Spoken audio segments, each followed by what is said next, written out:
Hey guys, Tyler here. So a while back I was browsing Twitter and I came across this post that made me pretty angry. Okay, hold up, I know that's an insane scenario that has never happened to another human before. I saw someone screenshot the post to critique it and I did my own little quote tweet in response. Unfortunately, when I tried to find the post in my feed, I was treated with this. But the original post went a little something like this. Kids these days aren't meeting up and forming friendships because they're all addicted to their smartphones. Now, to be fair, it is widely agreed upon that social media algorithms are driving an increase in antisocial behavior among the youth. But to pin the decline in social interaction solely on them newfangled tech devices is incredibly short-sighted in my opinion. Take this sign in an Idaho library, for instance.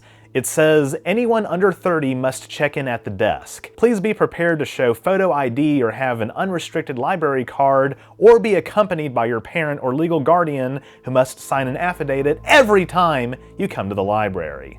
Dang, so in Idaho, not only do you need an ID to vote, you also need one to check out that book about gay penguins that they banned in the public schools. There's a lot to be said not only about the inherent ageism in this policy, but also the inherent classism. But if you clicked on this video, you know today we're going to be talking about the dating scene specifically. There's a broad sense that social media has kind of ruined relationships, and there are lots of other macro scale factors at play too. In this video, I want to dive into the causes of this sort of gender divide that we're seeing today, especially among my generation, Gen Z, but also talk to some people about their own experiences and entertain some possible solutions.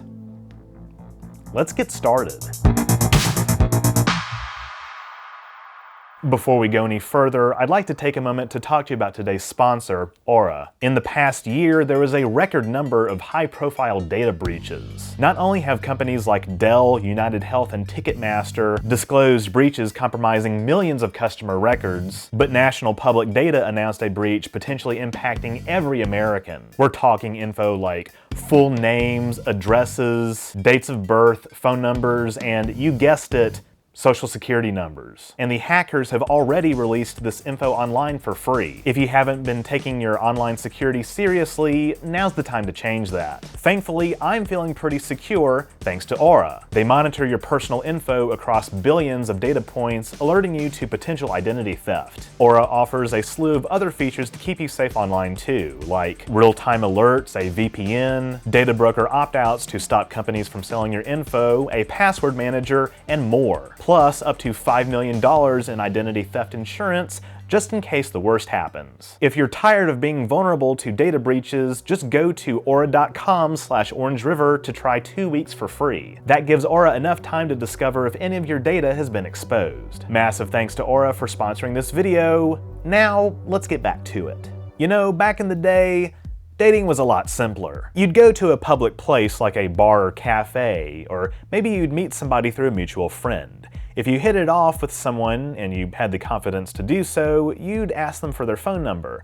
And from there, ideally, you'd take things as slow or as fast as you were both comfortable with. It was a delicate but practical balance that led, more often than not, to years of happy marriage and spawning the next generation. I can't think of a metaphor that isn't crude. That is, until some Silicon Valley weirdos stepped in and said, no, we must make this arrangement significantly more complicated. Now, to be fair, online dating has been around for a long time, since the late 20th century in fact. And there are many studies about these sites' usefulness, with a lot of data pointing towards the fact that online dating can be a good way to meet potential partners. But in the past 15 years, the rise of dating apps like Tinder and Bumble has introduced a lot more, shall we say, chaos into the mix. And instead of the old school questionnaire format, where people get matched based on a set of objective criteria relating to their interests, pretty much all of these apps have moved towards the superficial swipe left, swipe right model that heavily prioritizes looks above all else. Every popular social media site uses some kind of algorithm to filter content. It's really the only way to make sure a large number of people sees something that otherwise wouldn't get enough attention. But the way these algorithms filter content has come under a lot of scrutiny, and for good reason. A number of YouTubers have documented, for instance, how letting YouTube autoplay can lead you from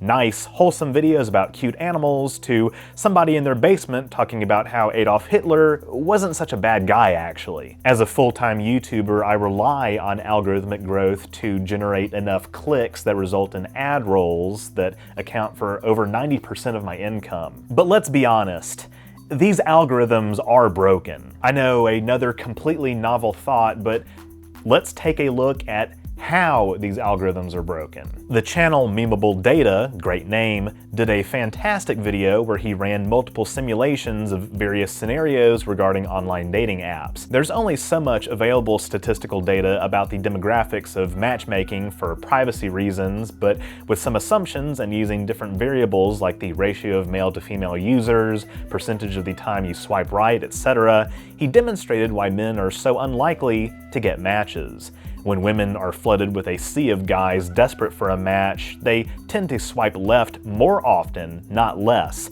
especially because women are also more likely to be concerned about safety on these apps, hence why they also share less personal information. This naturally is an outgrowth of concerns about rape and sexual assault, which is still widely understood to be underreported. Even if a man puts a lot of effort into making a profile, the relative oversaturation of male profiles on these apps means that an individual man is competing with so many other guys for women's attention. And just like many other social media apps, there's an upper echelon of men and women's profiles that get boosted by the algorithm while leaving the bottom 90% of users to eat scraps. You know, like in real life. This reality isn't meant to discourage men or women from using dating apps since, like I said, lots of successful couples today are finding each other through online dating. But it does add more context to the fact that a surprising 63% of men have chosen to remove themselves from the dating scene completely. I had a serious relationship in college that lasted for about a year, and now, of course, as you all know, I'm married to Devon Attendee. That's a running meme on my channel for those of you who are new here. But what do some of my friends think about the online dating scene? You know, there's different stigmas that come with it. You know, being a black man on the internet, having my bio be about all the stuff that I'm into, what I'm looking for in other people, that kind of thing. You know, everybody is like that. But in my experience particularly, I've had success here and there, you know, with meeting people, with talking to people. Has it gone anywhere? No, because, you know, people are living their own lives. It's not to say that it wouldn't go anywhere, like in the future or anything like that, but the chances of that happening are pretty slim when your next match, your next conversation is just, you know, a swipe away. Tinder sells that, oh, you could find your perfect person, and if you can't, keep on swiping. Yeah, they want you to stay on that app for hours and years. I think in society, predominantly here in the environment I was raised, we put too much value in marriage. And so it causes all these anxieties for people to have to go on dating websites and dating apps and things of that nature. Yeah. And it just puts too much of an emphasis, and I really start seeing that people are just rushing into it because they feel a societal clock ticking, the pressure of society telling them that they have to do it, a biological clock ticking, mainly for us women, to have children. A lot of my couples now have met online, not everybody, but a good majority, I would say now when I am making conversation when I first meet them and ask how they met, a lot of them say like Hinge. Yeah. I personally haven't really used a lot of the apps, been lucky, I guess. Again, I'm seeing like a very positive end result of the online dating.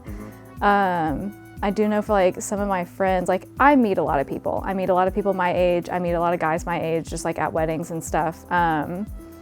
But for my friends that like work 9 to 5s where they're maybe the youngest person in the office or in their department and they're not seeing as many people, I see the benefit. Yeah, but there's just not a lot of like, I feel like mutual friends setting each other up anymore either. Yeah. Like I referenced earlier though, viewing social media as the sole reason many relationships are failing today is very much missing the bigger picture. It's a piece of the puzzle, as it were, but What are some of the deeper causes? Honestly, I can't hold off on talking about this for any longer because I feel like I've been burying the lead for much of this video. Yes, social media algorithms are complicating the dating scene and contributing to a lot of superficiality among people's preferences. But at the end of the day, one of the biggest drivers of this whole issue is economic. Yes, it is the economy, stupid. Why? Let me just tell you, men have been falling behind for years in education, including and especially college graduation rates. Because women are more educated, they're earning more money than they ever have before. Men who fall behind in education naturally find it harder to be breadwinners or provide in any meaningful way, because our culture still prioritizes men being breadwinners. As a lot of research has indicated, this leads to a prevalent feeling among a lot of young men that they are worthless, and they commit suicide at 4 times the rate of women. It's particularly bad in the US, where unlike other developed countries, men's wages have not just fallen in relative terms, but absolute terms as well. The fact that few prominent figures, especially on the left, are talking about this has arguably led to the rise of misogynistic influencers like Andrew Tate, who fill that niche and poison the minds of millions of adolescent boys. So I think my sister is her husband's property. The fact that gender equality is often thought of as a zero-sum game doesn't help. That is to say, a lot of men are primed to think that women gaining social and economic status means that men have to be oppressed to even things out, when that's just not true. When I was writing the initial script for this video, I went through all these research videos, and it nearly gave me brain damage just from all the horrendous takes from people about various things. But one of them was this video of interviews of young ladies on a college campus. My question for you is, how much money do you think a guy should make per year? It'd be nice if they were at least making 100,000. Like $1 million, 2 million? Okay, we're at ASU, you know, so you're not gonna find him here. What is the lowest you would go, though? 500,000. How important is it that your husband or what have you make as much as you, more than you, less than you? You know, how much does that matter? I do know that it does matter to some people. It is people who are in a very different income bracket than me. I have found that my friends who make similar to generally a little bit more than I do are pretty comfortable with somebody who's making around the same, a little bit less. Almost all of my friends are married to teachers, so they're not seeking out these high salaries. Obviously, they're looking for people who care about what they do and are good people. Poor men are more likely to embrace traditional social values because they feel the need to prove their masculinity and embrace grind culture to make their way to the top. And this is a major reason why there's a growing divide in political self-identification between men and women, especially in Gen Z. These days, young women consistently identify as more liberal and young men as more conservative. Now, this is not universally true. Most of my close male friends and I do not identify as conservative since, people tend to cluster among people who share their ideology. I think that's going to be a big issue, are your beliefs lining up with mine? Because I do think that, I know plenty of people who have dated people who don't have maybe their best interests politically, and I see that being more of an issue now that it's talked about more on social media, and it's becoming so much more divisive. We have been seeing a lot of people, a lot of women saying I'm done dating men, I'm done having sex with men, etc. And even if, if somebody didn't vote for Trump, they're just kind of cutting them off because they're, the 4B movement. The 4B stuff, right? So a lot of people don't think that's really going to catch on. So what are your thoughts on how prevalent that could become in the future? I don't know that we have ever really pulled together to boycott anything all the way. So it's being we're just not going to date anymore. I don't know that I see that happening. Yeah. And I also do think that choosing to like love each other and to come together and celebrate that is resilient in times when it feels like the world is so heavy. So, I mean, that's one of the things that I really enjoy about shooting weddings is that no matter what else is going on, there are these people that love each other so much, and there's these families that love each other so much, and a lot of times like just really incredible friend groups that want to come together and just have a day where they're celebrating and celebrating love. And I think that that is going to become even more important. I do also think that like these influencers like Andrew Tate, and I've seen of course like other dumbass dudes on like TikTok and stuff talking about like how to get a woman. They don't have a woman. No, yeah. It's like, where is your girlfriend? Right. If you're telling these dudes they've got to hit the gym at 5 a.m. every single day, they've got to do this, this, and this to get a woman. It's like almost every other woman is like, you really don't have to do all that. You don't have to go to the gym every day. Yeah. Like that is not necessary. But then yeah, these guys like don't have proof that this works. So I imagine like some of these younger guys that are like looking out to these people are going to become adults. They're not going to have been able to get a partner through this stuff, and they're going to start realizing like, okay, Andrew Tate does not have a girlfriend. These other dudes, they do not have girlfriends, and it might start to like kind of switch something in the brain. You think they'll wake up eventually? I mean, we all grow out of like dumbass phases. Yeah. I'm hoping that that's gonna, because I mean like the male loneliness epidemic is a real thing, but it is very much self-inflicted. So, and I think there's gonna be enough people that are gonna be like, So you say it's self-inflicted. There's different perspectives on that. I mean, yeah, it's tough because like, yeah, these guys could choose to just not fall for right-wing bullshit.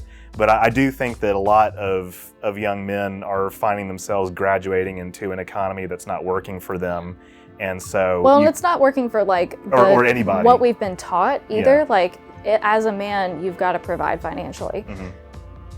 But you really need to be able to provide like emotionally. You need to be able to like be a supportive partner and be a supportive dad outside of just finances. Because not only is that like not realistic anymore, like in most households, both parents have to work. It's not really expected or like desired from a lot of women anymore. Like I don't want a financial provider. I'd want to be able to make my own money and have like an equal. And I think even men that have kind of gotten that mindset as well, wanting an equal partner, not necessarily wanting to be a financial provider, there's still like,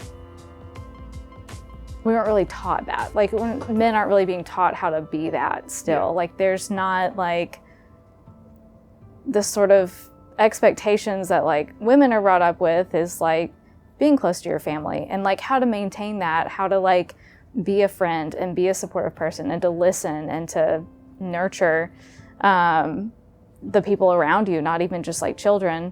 And I don't think men get that enough. And I think that's important to like our emotional health. But to bring it back around to economics, in short, the poorer you are, the more desperate you become, and the more open you are to reactionary rhetoric. This is one of the main reasons I think that Donald Trump won the 2024 presidential election, as many people simply rejected Kamala Harris due to frustration over the Biden administration's handling of inflation. Additionally, while educated women in the West are becoming more secular and continuing to embrace more left-wing policy preferences, a lot of men in Europe differ from women on the issue of immigration, likely viewing male immigrants as competition. Now, this is admittedly pretty dark, since the idea that immigration is a threat to your livelihood is not really borne out by the data. Immigration is almost always a net benefit to countries and communities. But the end result of all of this is the same. Because lots of men and women are so divided on social issues, marriage and fertility rates in developed countries are dropping at a pretty significant rate, faster than expected. Of all the videos I watched for research in order to write this script, the first person to make a direct connection between social media algorithms and a possible extinction scenario for humanity was was the conservative commentator Alex Clark. Once again, I'm not a conservative, and I do think that a lot of right-wing influencers who make videos about this stuff fall short of advocating for these solutions that I think would actually address some of these problems. But I do think they bring some interesting points of discussion to the table, like how many women feel they are forced to choose between a career and a family when they shouldn't have to. Something people on the left point out as well, because I mean, for God's sakes, I mean, the solution is right there. Paid family leave, it's right there. Tim Walz tried to warn us, but the point still stands. And while I consider myself a sex-positive individual, there are definitely lots of criticisms to be had of hookup culture. Couple that with the fact that depression in women has doubled since the 1970s, which is now something like 61% for both male and female Zoomers, and you've got a recipe for disaster. A lot of people, more specifically, like, you know, women have this in their bios. They'll say like, I want a man who's emotionally available, like not still thinking about their ex, and like they have to have their own car, their own job, yada, yada, yada, right? You know, I have those things, but I think that I'm kind of lucky because certain people just can't have that. You know, some people still live with their parents. Even though they might be taking care of business, it might not look like it to the average person. There is that individual responsibility, but then there is that group responsibility. That is corporations dictating the family structure, saying, you know, you can't work from home, you can't go and take care of your kids because we need you here at the office. And it creates this awful power dynamic because a lot of people are not C-suite level employees. They can't call the shots. So a lot of people are, you know, absentee parents, even though they're technically not physically absent. Right. And so it causes a lot of children to rely on the internet, rely on some other source to become their parent. We live in the US. It's a very car-centric society. So when you're constantly having to drive to the office and you're tired of dealing with your colleagues because you've talked with them all day, you've worked all day, you've been in a close-knit office setting all day long with these people that you probably don't like. And then you have to drive to the gym, and then once you're done with the gym or wherever you had to go, grocery store or whatever, then you gotta drive back home. And by that point, you're just tired, you're done. Like, you just wanna focus on yourself. And so the idea that you have to go from work, go from the gym or wherever, come back, and then gotta go back out to go socialize, let alone go on a date with somebody that you don't know, that's just a lot of work. If we had societies that were more walkable, more close-knit, that would be a lot easier. Yes. You know, because you're required to be around people. Now you don't have to talk to them, but you're still required to be around people. So your social engagement and interaction is being challenged a lot more. Yeah. You're dealing with people on a more daily basis, but not as intensely. I'm a huge advocate for organic meetings and like knowing what people are like once you meet them. On social media and on, you know, dating apps, there's a whole lot of pressure that goes into making a good first impression, or else you're gonna get ghosted. This is obviously a difficult topic to parse, and there are many dimensions to it. But one of the most common refrains I've heard online and in real life is that we just want to be able to meet people in public again, damn it. Like, seriously, unironically, let's bring back some elements from the pre-smartphone era, please. Did you ever get ghosted? Ghosted? Ooh, that did not exist back then. Really? No, that would be like a really awful thing to do. There was something called social connections back then, you know? Now, this might sound a little hypocritical coming from somebody like me who thrives in the internet age since it's directly tied to my job, but I didn't meet my ex through a dating app. I met her at a bar while we were in college. I'm also not advocating that we abolish dating apps, but the idea that we can't regulate the algorithms in some way to reduce harm and break up the big tech monopolies that control these apps is absurd. And even before the smartphone era, one of the most straightforward pieces of advice you could give somebody who's nervous about asking a girl out on a date or whatever is, Be yourself. Have confidence. One of the benefits of living in the modern era is that lots of subcultures have become more mainstream, so you're actually more likely to find somebody that openly shares your interests. And when you do meet somebody and they're not perfect, don't get fooled by the grass is greener mentality. Communicate with your partner to iron out any issues in your relationship, and if you think that you're really just not compatible, end it like adults. Don't cheat on your partner, for God's sakes. Treat others with kindness and have some empathy. And most of all, let's build an economy that equalizes opportunity, including equalizing education levels between men and women, so that our worldviews are more compatible. Because when you can't agree on reality, that's what leads to bad outcomes like the polarization and its effects we're experiencing now. That last part is obviously the most difficult because it can't be done by individuals, but that's where political advocacy comes in. The way you could fix like people committing is having an economy that is easy to commit in. Because if you're committing to someone, you know, y'all are probably gonna have joint bank accounts, probably gonna have either 1 or 2 income households, maybe a child. You know, that's scary shit, especially for younger people. You know, it's hard because you have no choice to be involved in this society, this global digital world that we're in. There's a lot of people, I saw recently a group of high schoolers in, I believe, the Bronx in New York, started a group where they all meet up in Central Park. And they don't bring their phones, well, they probably bring their phones, they just don't use it, and they just talk to each other and create conversation. While some would say that we may be too knee-deep in late-stage capitalism for Gen Z to be saved from this mess, others are more optimistic. I think, yeah, we're all gonna have to be more conscious about having like space for people, I think.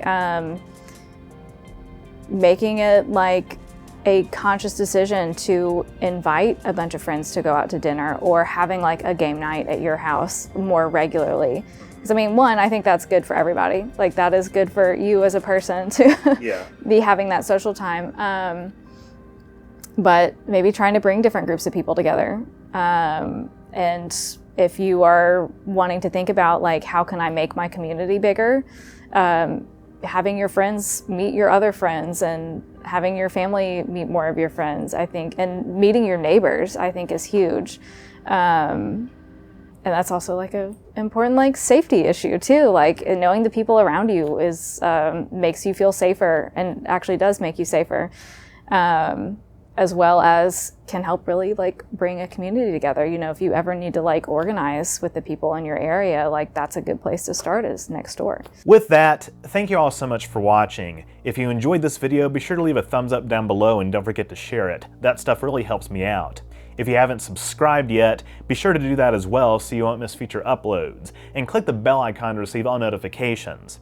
If you want to support my work even further, you can become a patron at patreon.com/OrangeRiver, link in the description, or become a YouTube member by clicking the join button on my channel page. I just want to give a quick shout out to all of my donors who allow me to bring on outside talent like editors to make more high quality content for you to enjoy. By becoming a patron or member, you also get access to awesome perks like behind the scenes photos and videos, patron and member only polls, name in the credits, merch discounts, and more.